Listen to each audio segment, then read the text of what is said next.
All right. We are down to the big segment here with Twitch streamer Hasan Piker. And it recently just got revealed that he had bought a new house.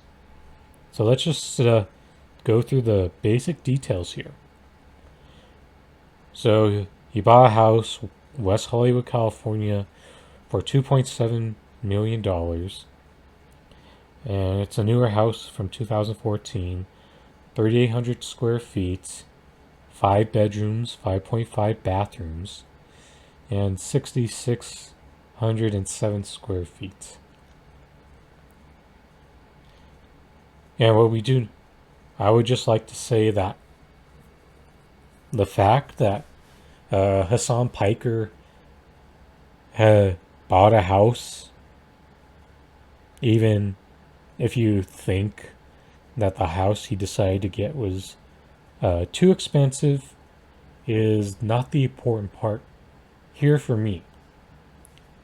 To me, it's about the fact that is he genuinely gonna help achieve socialism? That's probably the part that I'm really on here. I think that your online communist purists are definitely a bit dramatic and over the top when it comes to these takes. To me, it's not about the fact that Hassan bought a house. It's about whether he's gonna continue to be a genuine class traitor because he has now worked his way up into ascended to a different class since he uh, be, started to take off as a Twitch streamer, having I believe like 2 million followers on Twitch and like 90,000 monthly subscribers. Even though, let's keep in mind that he's really he's had a built-in advantage when it comes to uh, making his platform take off, especially since he used to work at the Young Turks and Hassan uh, had to tweet through it last night. Briber left Twitter weirdos. Socialism is win no house. And let's go through the instances where he replies. Let's go to this reply from Josh Bowden.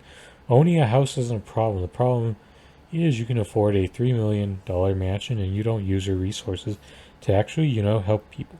You made your fortune grifting donations from progressive workers who thought you might actually do something useful. But his responses are pretty bad. But I do, you're just not aware of it, which is fine, and I'm not going to show you my support of mutual aid for PR and validation. The point is the house, you're mad about the house, but because you think I should have not bought a house, if it was a million, you'd still be mad, so I don't care, lol. No. For me, as I said, it's not the fact that you buying a house is not as important as the actions. Because if your idea of donating is like major organizations and the Democratic Party, then those actions aren't exactly going to help achieve socialism.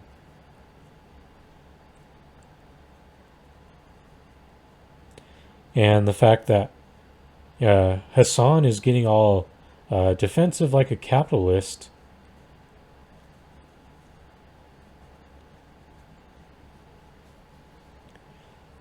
And what we also got to keep in mind here is Hasan does serve a purpose. He's not just someone who is more counterproductive to the left than not.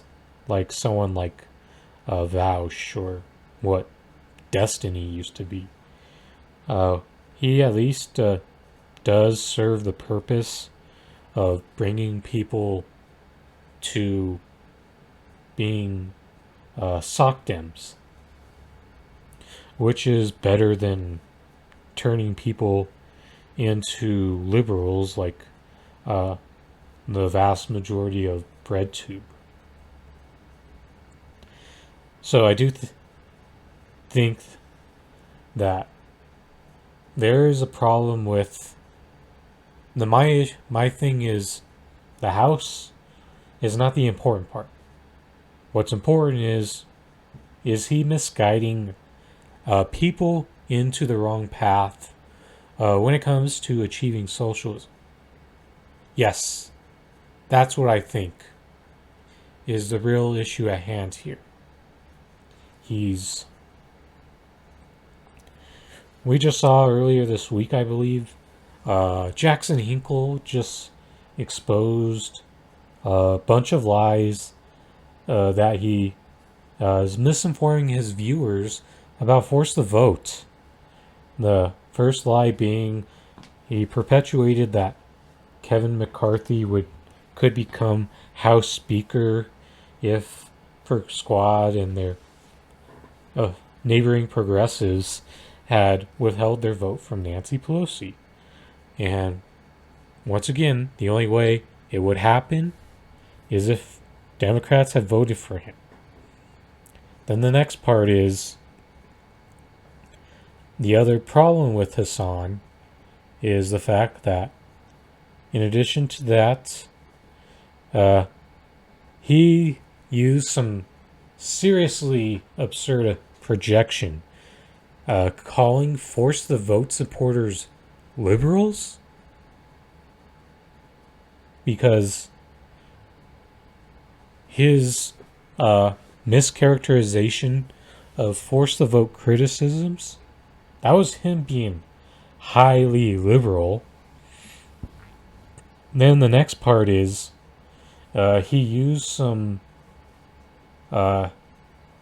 partial truth of reaffirmation as being against force the vote. You know, the part where they like to say healthcare activists are against the idea. But the flaw with that argument is the fact that you're only cherry picking the ones who reaffirm your idea of being against it. And while back in December and early January,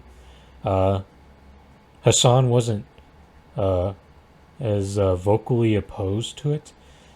He was a bit more indifferent in rhetoric than some of those people on his side of the liberal left, the champagne socialist. Then lastly,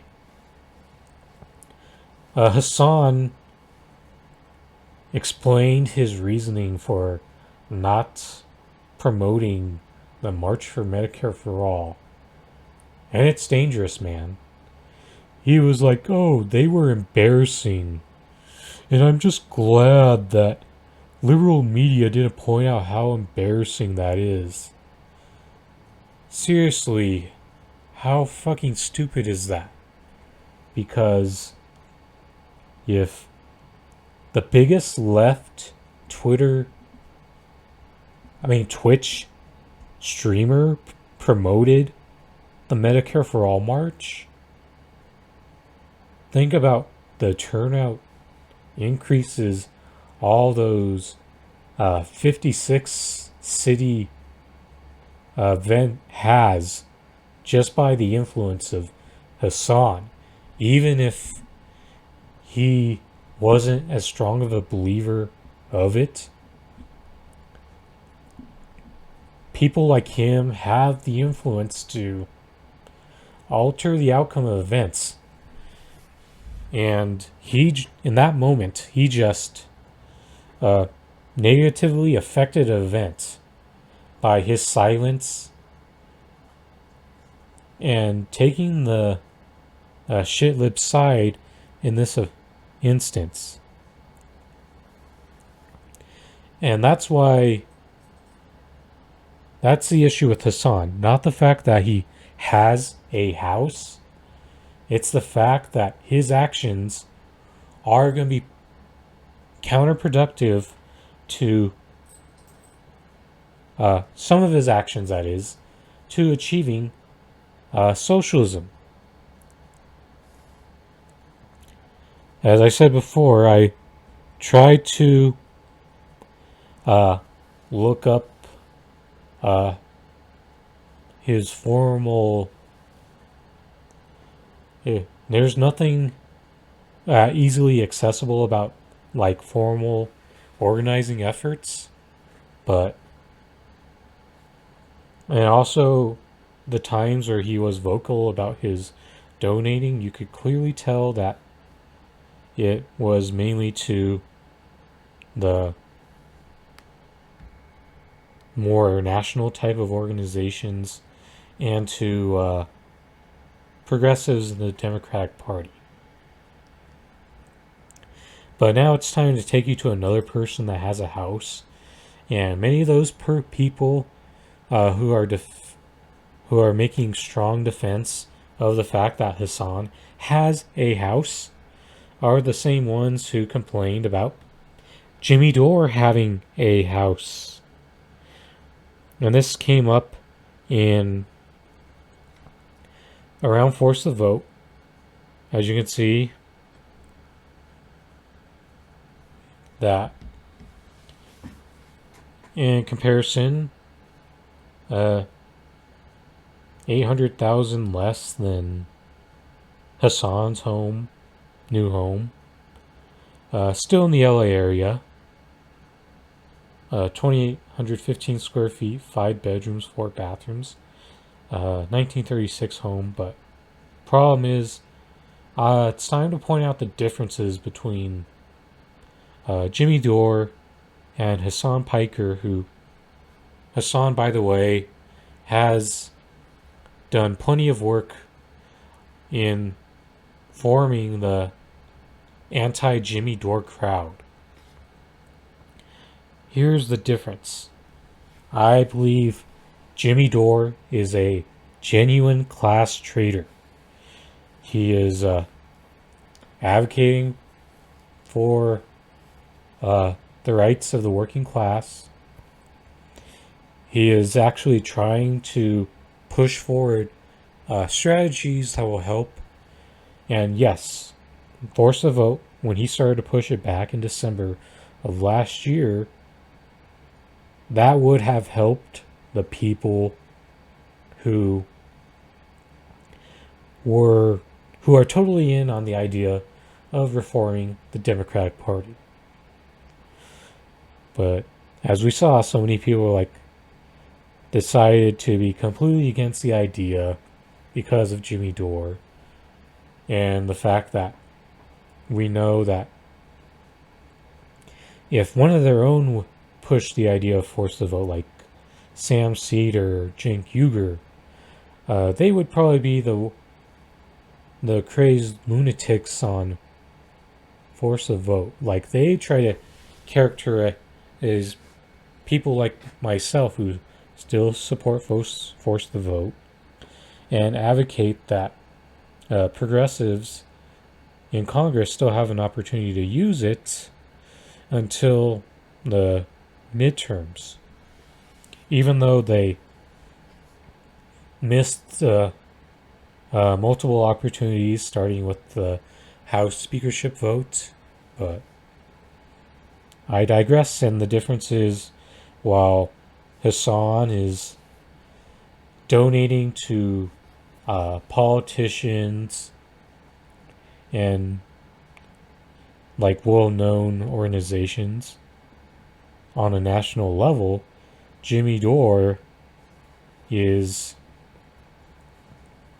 uh, has plenty of shows, has done plenty of shows where he's donated to local grassroots organizations, mutual aid, and even though uh, Jimmy Dore does have his uh, flaws as well, I think the difference is I believe that even though he lives in a near $2 million home, he is a more genuine advocate of the rights of socialism, while Hasan may be similar in rhetoric on certain issues, but his actions are contradicting, like coming out against with misguided efforts to reform the Democratic Party. That's the main difference between these two guys. Jimmy Dore knows it can't happen. Hasan Piker is still misguiding people into believing it can happen. And that's the issue with Hasan Piker, is that alone. I understand that people are still going to support the work of these online left content providers, but not everyone has the luxury of giving real support to them,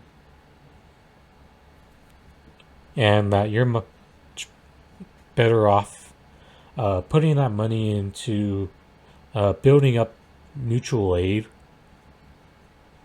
And even though an argument that Hasan and other party reformist types will make is mutual aid doesn't change the system. And why I disagree with that is mutual aid is an opportunity to build up an alternate system that can, in fact,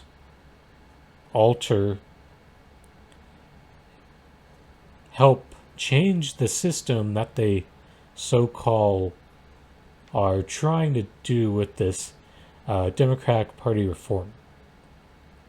Next, we get into this tweet from Caitlin Johnstone. I barely know who Hasan Piker is, but this new trend of leftists dogpiling on any lefty who buys a nice house is batshit crazy and self-destructive and needs to stop immediately. And in this instance, I am going to come to the defense of Caitlin, is because if Caitlin knows more about Hasan Piker, I would bet that you would see her have several tweets trying to debunk Hasan Piker in the same way that she has devoted a lot of resources to TYT.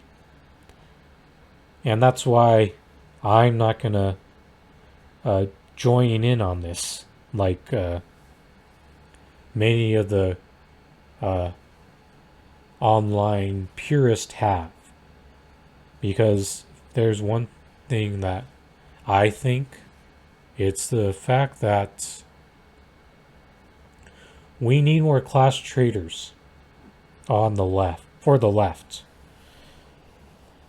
And that someone like Hasan, I don't think it's definitely possible that, I just don't believe him as a genuine class trader now that he has risen his way up in the capitalist framework, thanks to supporters of his Twitch content.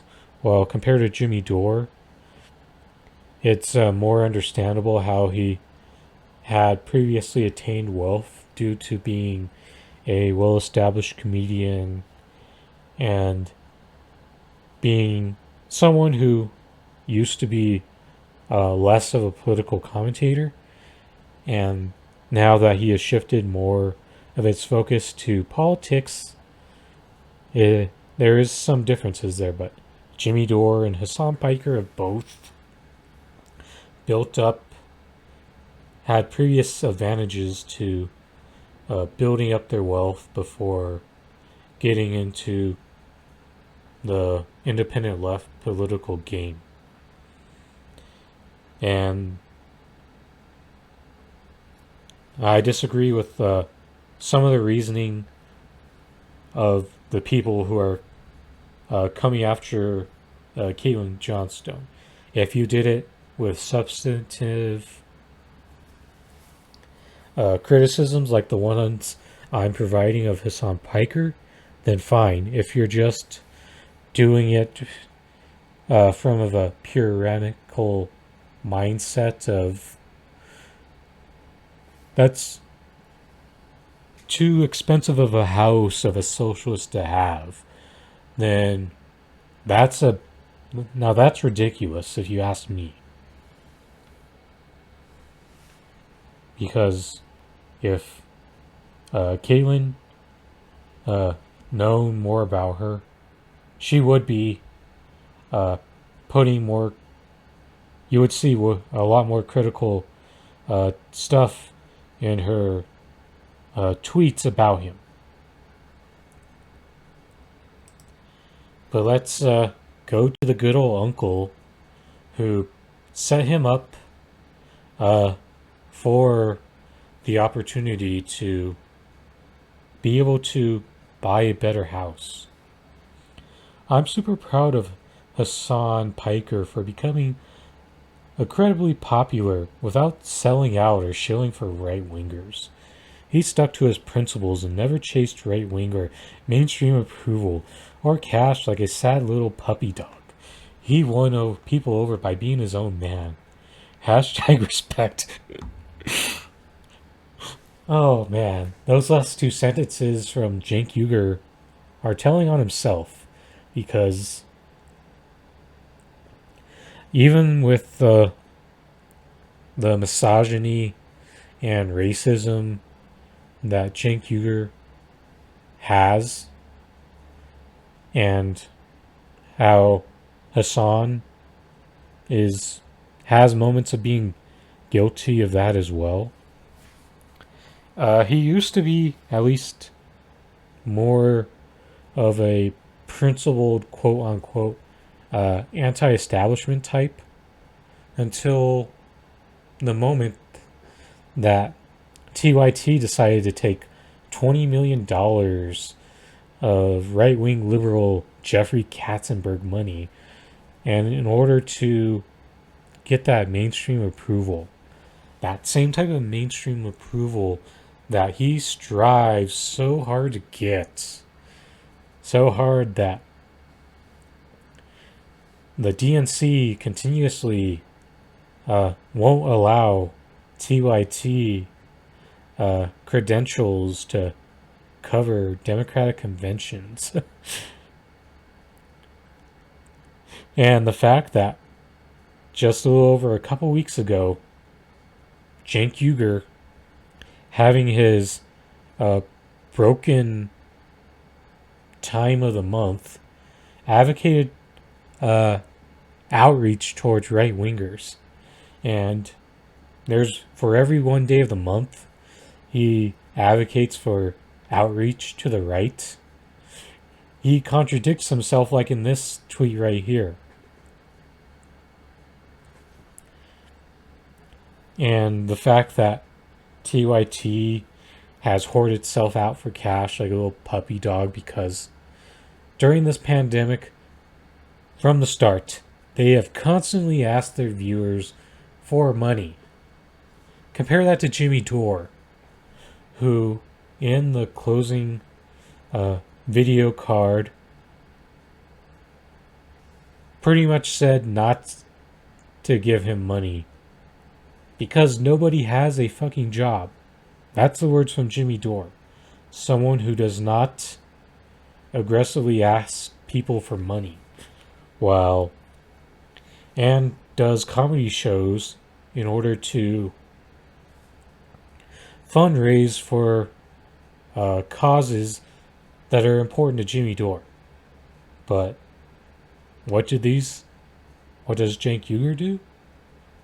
Fundraise to build his network, and shepherd more people into the Democratic Party, while his nephew Hasan Piker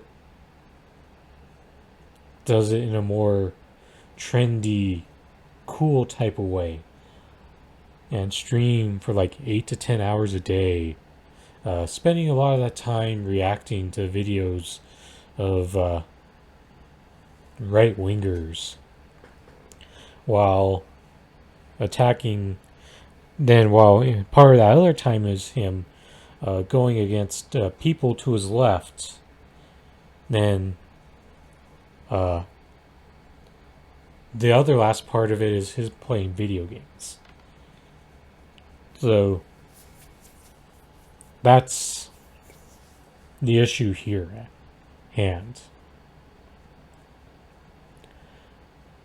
Cenk Uygur, Hasan Piker, the TYT Majority Report type crowd, and even the other people who agreed with force the vote, but have a meltdown once you challenge their electoralism. They're part of the upper class of the independent left, and those people are going to be somewhat misguided in the way that they advocate to get socialism, while actual working class and poor independent left content makers, they're the ones who are advocating for more direct action and strengthening pressure on this two-party oligarchy from the outside. And if any of those people suddenly get $1 million home, but they stay consistent with that messaging, then I don't give a fuck if they manage to make money to get a house, as long as their messaging stays consistent. That's the important part here. And that's the difference between a Hasan Piker getting a house and Jimmy Dore having $1 million homes. It's not about the fact that they have a million or multi-million-dollar home. It's about whether I feel or the left feels that they stay consistent to message.